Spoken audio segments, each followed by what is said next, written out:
Hello అండి, welcome to my channel. బాగున్నారా? ఈరోజు వీడియో వచ్చేసి పెసర పునుగులండి. చాలా హెల్తీగా టేస్టీగా ఎలా చేసుకున్నామో వీడియోకి వెళ్ళి తెలుసుకుందాం.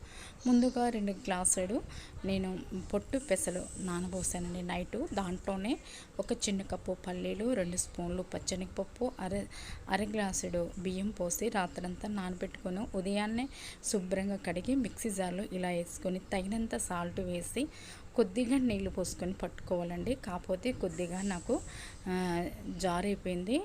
సన్నగా తరిగిన ఉల్లిపాయ, పచ్చిమిర్చి, కరివేపాకు వేసి కొద్దిగా మైదా పిండి, కొద్దిగా గోధుమ పిండి, జీలకర్ర, కొంచెం క్రిస్పీగా ఉండటానికి బొంబాయి రవ్వ కూడా వేసానండి. 2 స్పూన్లు వేసాను. ఇలా మొత్తం కలుపుకోవాలండి. కలుపుకున్న పిండి ఇలా ఉండాలన్నమాట.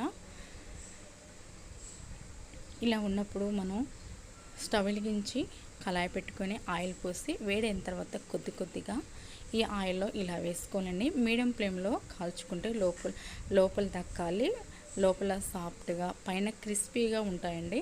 ఇలా కలర్ చేంజ్ అవ్వాలి. చూడండి, ఇలా కలర్ చేంజ్ అయితేనే చక్కగా రుచిగా టేస్టీగా ఉంటాయండి. ఇది గుర్తుపెట్టుకొని మీడియం ఫ్లేమ్లో కాల్చుకోవాలి ఎప్పుడైనా.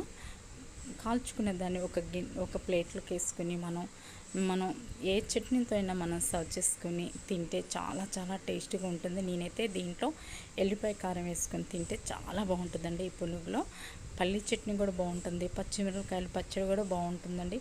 నేనైతే ఎల్లిపాయ కాయనండి. మీకు ఇది ఒకవేళ నచ్చితే లైక్ చేయండి.